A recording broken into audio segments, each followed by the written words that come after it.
यहाँ पर हमें compute the following, in matrix को जैसा सिंबल दिया गया है उसके अकॉर्डिंग इस पर वर्क ऑपरेशन अप्लाई करना है। ठीक है, तो यहाँ पर मेरे पास पहली मैट्रिक्स में 4 एलिमेंट हैं, ए बी माइनस बी ए, और दूसरी मैट्रिक्स में भी 4 एलिमेंट हैं, ए बी बी ए।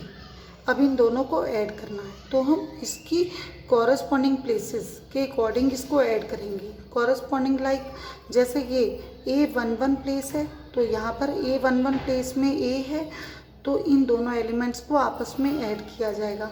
ठीक इस तरह से सभी एलिमेंट को कॉरस्पॉन्डिंग प्लेस के अकॉर्डिंग ही ऐड करना है। चलो A प्लस ए कितना हो गया, A प्लस ए 2A बन जाएगा।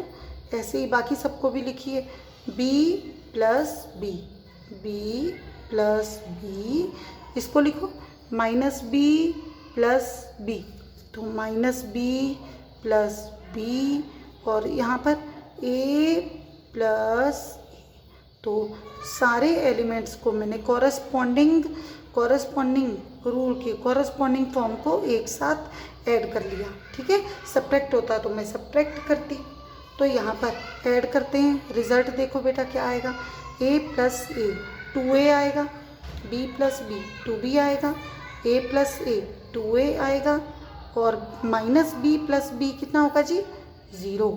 ये हमारा आ गया आंसर। नेक्स्ट क्वेश्चन करें, चलो करें। तो ए स्क्वायर प्लस बी स्क्वायर, दूसरी प्लेस पे दे रखा है बी स्क्वायर प्लस सी स्क्वायर, फिर दिया है A square plus C square, और फिर दिया है बी स्क्वायर प्लस ए स्क्वायर, प्लस इसी तरह से दूसरी मैट्रिक्स में भी 4 एलिमेंट दिए गए हैं, ऐड करना है। रूल वही, कॉरस्पॉन्डिंग प्लेस के अकॉर्डिंग इसको ऐड करना है। तो ऐड करो, A square plus B square plus 2ab, इस प्लेस A11 प्लेस को A11 से ऐड किया।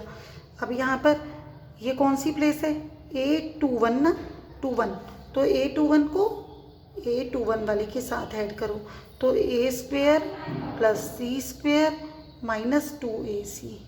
ठीक, अब इसी तरह से इन एलिमेंट्स को भी लिखिए, बी स्क्वायर प्लस सी स्क्वायर प्लस 2bc, फिर बी स्क्वायर प्लस ए स्क्वायर माइनस 2ab। मैंने कॉरस्पॉन्डिंग फॉर्म के अकॉर्डिंग इनको लिख दिया।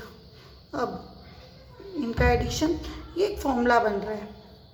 फॉर्मूला कौन सा, जैसे हमें पता है a plus B whole square is equal to होता है A square plus B square plus 2ab। तो अगर क्वेश्चन फॉर्म ये है तो आंसर फॉर्म ये होती है। इस टाइम हमारे पास क्या है, इस टाइम हमारे पास A square plus 2 B square plus 2ab form दे रखी है, तो इसको मैं किस फॉर्म में लिखूंगी, इस फॉर्म में a plus B whole square की फॉर्म में लिख दूंगी। तो लिख दो a प्लस बी का होल स्क्वायर। इसी तरह ये नीचे क्या बन जाएगा, a माइनस सी का होल स्क्वायर, इसको भी लिखो b प्लस सी का होल स्क्वायर। ये क्या होगा, b माइनस a का होल स्क्वायर। ये हमारा आ गया आंसर। नेक्स्ट क्वेश्चन किया जाए, यस किया जाए। तो यहाँ पर भी वही मैट्रिक्स को ऐड करना है, तो रूल कौन सा यूज़ करोगे भाई, कॉरस्पॉन्डिंग फॉर्म्स को यूज़ करेंगे। तो कॉरस्पॉन्डिंग फॉर्म को फॉलो करते हैं, -1 प्लस 12, इधर से नोट करो 8 plus 8, 2 plus 3, 4 plus 7, 5 plus 0, 8 plus 2, -6 plus 6, 16 plus 5, 5 plus 4, कितना आया भाई, ये रिजल्ट आ गया। 12 में से 1 गए 11, 16, 3 प्लस 2 5 होता है, 7 प्लस 4 11, 5 + 0 5, 8 + 2 10, -6 + 6 0, 16 + 5 21, 5 + 4 9। ये हमारा आंसर। ठीक है, अगले क्वेश्चन पे भी चला जाए। तो नेक्स्ट क्वेश्चन है ये cos square science cos square x sin square x sin square x cos square x plus sin square x cos square x cos square x sin square x। Add करने का rule तो वही रहेगा ना, rule थोड़ी बदल जाएगा। जो पहले चल रहा था रूल वही लगाना है, हमें कोई नया रूल नहीं करना। मैथ्स में यही फ़ायदा है, जो ये रूल एक बार ध्यान में आ गया बस उसी को लेके चलते चलो। cos square x plus sin square x, cos square x plus sin square x, sin square x plus cos square x,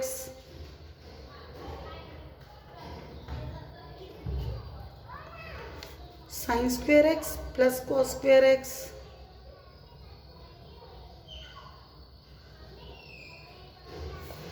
cos square x plus sin square x, cos square x plus sin square x। अब हमें पता है, चलो इस box को आगे extend कर दो, हम बॉक्स बढ़ा रहे हैं। ठीक, तो अब हमें रूल पता है, sin square x plus cos square x equal to 1 होता है ना, ये रूल है मेरे पास। तो इस रूल को यहाँ यूज़ कर लो। cos square x plus sin square x क्या होता है 1, sin square x plus cos square x क्या होता है 1, यहाँ पे भी ये क्या बन गया 1, और cos square x plus sin square x हो गया 1। ठीक है, हमें कुछ भी नया करना है तो उसके लिए हमें जो मैथ्स में पीछे वाले रूल्स हैं उसको ध्यान में रखना है, वो अगर ध्यान में रहेंगे तभी हम आंसर तक पहुंच पाएंगे। ठीक है, चलो next, compute the indicated product. अब आ गए हम प्रोडक्ट पे। अब प्रोडक्ट के रूल को कैसे लेके चलें, तो प्रोडक्ट के रूल को करने के लिए यहाँ पर देखो ये कितनी रो है भाई, ये हो गई रो 1, ये हो गई रो 2 और ये हो गया आपका कॉलम 1 कॉलम 2। ठीक है, अब हमने इसको कैसे लेना है, प्रोडक्ट में एक रूल याद कर लीजिए आप लोग, हमेशा उसी रूल को यूज़ करेंगे। यहाँ पर कभी भी दो मैट्रिक्स का प्रोडक्ट हम तभी कर सकते हैं अगर आगे वाली मैट्रिक्स के नंबर ऑफ कॉलम और पीछे वाली मैट्रिक्स के नंबर ऑफ रोज इक्वल हो। ठीक है, मान लो मैं इसको नाम दे देती हूँ ए और इस मैट्रिक्स को नाम दे देती हूँ बी। तो a b is defined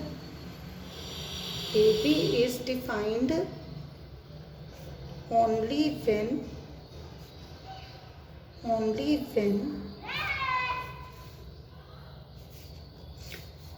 number of column in A is equal to number of rows in B। ठीक है, अगर ऐसा है तो ए बी प्रोडक्ट होगा, अदरवाइज प्रोडक्ट नहीं हो। चेक करो भाई, तो आगे वाली ए में नंबर ऑफ कॉलम कितने हैं 2 हैं, और पीछे वाली मैट्रिक्स में नंबर ऑफ रोज कितनी हैं 2 हैं। तो इसके आगे वाली के नंबर ऑफ कॉलम और पीछे वाली के नंबर ऑफ रोज सेम है, इसका मतलब मैं मल्टीप्लाई कर सकती हूँ।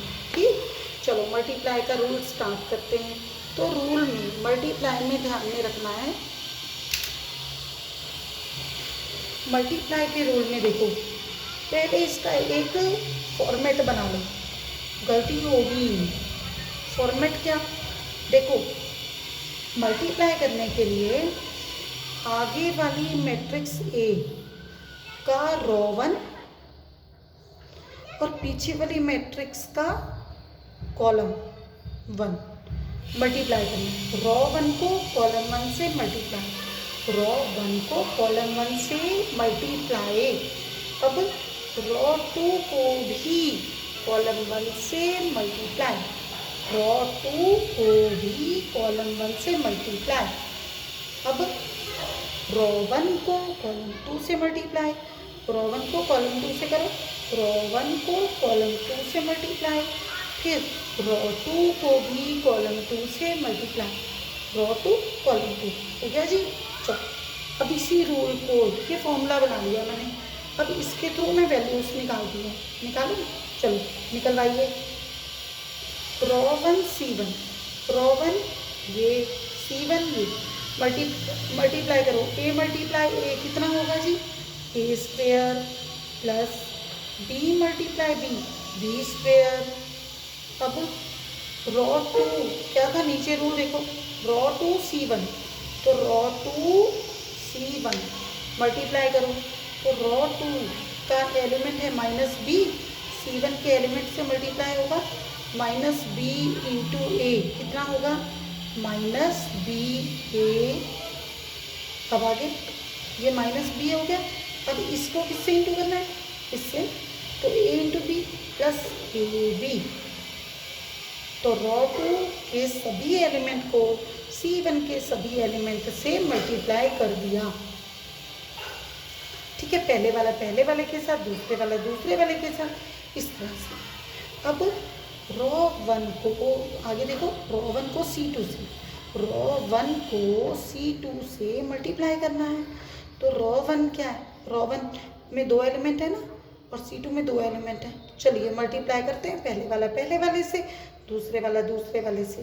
तो a into minus b, minus a b, अब b into a plus b a हो गया। चलो अब रॉ 2 C2, रॉ 2 के 2 एलिमेंट, C2 के 2 एलिमेंट से, minus b into minus b, minus minus plus हो जाता है, बी स्क्वेयर, तो ये हो गया plus b square plus a multiply a square. ठीक है, तो अब इसका रिजल्ट लिखो, तो a square plus b square तो ऐसे ही रहेगा, minus a b plus b a, same है ना, ये ए बी और बी ए सेम टर्म है और अपोजिट साइन है, तो ए बी से ए बी कट जाएगा, यहाँ पे 0 आ गया, माइनस ए बी से ए बी कट गया, 0 आ गया, और ये प्लस बी स्क्वेयर प्लस ए स्क्वेयर को हम क्या लिख सकते हैं, चाहे तो ऐसे ही छोड़ दें, चाहे तो a square plus b square बना दिया, क्योंकि सेम लगेंगे ना, अच्छे लगेंगे। चलो ये हमारा आंसर।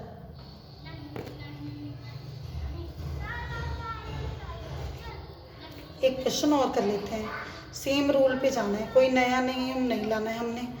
चलो भाई, ये आगे वाली मैट्रिक्स को नाम दे दिया ए, और इसको मैंने नाम दे दिया बी। ठीक है, अब a b possible, a b defined कब होगी, a b is defined only when number of column in A equal to number of rows in B। तो गेस करो, कॉलम कितना है ए में, ए में तो एक ही कॉलम है जी, ए में एक कॉलम है, तो बी में रो भी तो एक ही है, एक ही रो है, एक ही कॉलम है, मतलब मल्टीप्लाई हो सकता है इक्वल टू 1। ठीक है, तो ये कंडीशन होती है कि हाँ भाई ए बी से मल्टीप्लाई होगा कि नहीं होगा, तो होगा क्यों, क्योंकि ए के पास एक कॉलम है और बी के पास एक ही रो है। मैंने क्या बोला, ए में जितने कॉलम होंगे बी में उतनी रो होनी चाहिए, ऐसा है तो मल्टीप्लाई होगा। चलो करते हैं, पहले फॉर्मूला बना लो। फॉर्मूला क्या था, कैसे बनाना था, मल्टीप्लिकेशन का रूल अलग होता है और ये मल्टीप्लाई होगा कि नहीं ये देखने वाला कंडीशन रूल अलग होता है। ठीक है, ये ध्यान में रहना चाहिए। अब मल्टीप्लिकेशन का रूल बनाते हैं, यहाँ पे कितनी रो हैं, रो आगे ए में कितनी रो है, रो 1, रो 2, रो 3, और बी मैट्रिक्स में कॉलम 1, कॉलम 2, कॉलम 3। ठीक है, चलो अब इसको कैसे करें? तो रूल क्या था? पहले रो 1 को C1 से मल्टीप्लाई, तो लिखेंगे रो 1 C1। फिर क्या था? रो 2 को भी C1 से निपटाना है, रो 2 C1। फिर क्या रूल था? रो 3 को भी C1 से निपटाना है, रो 3 C1। अब सेम प्रोसीजर देखो, यहाँ पे C1 से निपटा रहे थे, अब हम क्या करेंगे? तीनों रोज को C2 से निपटाएंगे। तो क्या लिखेंगे? रो 1 को C2 से निपटाओ, रो 2 को C2 से निपटाओ, रो 3 को भी C2 से निपटाओ, रो 1 को C3 से निपटाओ, रो 2 को C3 से निपटा दो, रो 3 को C3 से निपटा दो। चलो निपटाओ भाई, आंसर लिखना पड़ेगा मुझे, लिखो। तो रो 1 C1, अब रो 1 में कितने एलिमेंट हैं भैया? एक ही है ना। C1 में कितने एलिमेंट हैं? एक ही है, कोई बात नहीं, एक को एक से मल्टीप्लाई कर दो, 2 1 जा 2, कहानी और आसान हो गई। अब रो 2 में कितने एलिमेंट हैं? एक। C1 में कितने एलिमेंट हैं? एक। 2 2 जा 4। रो 3 में एक एलिमेंट, C1 में एक एलिमेंट, 3 2 जा 6। तो मैंने रो 3 को C1 से इंटू कर दिया, रो 2 को C1 से इंटू कर दिया, रो 1 को C1 से इंटू कर दिया। अब C2 के पीछे पड़ जाओ। हाँ, तो रो 1 C2, रो 1 C2, 3 1 जा 3। फिर रो 2 C2, 3 2 जा 6, रो 3 C2, 3 3 9, रो 1 C3, 4, रो 2 C3, 4 2 जार 8, रो 3 C3, फॉर्मेट तो बना के रखा है, रो 3 C3, 3 4 जार 12। ठीक है जी, बस ये हमारा आंसर आ गया। आगे तो कुछ कर ही नहीं सकते इसमें।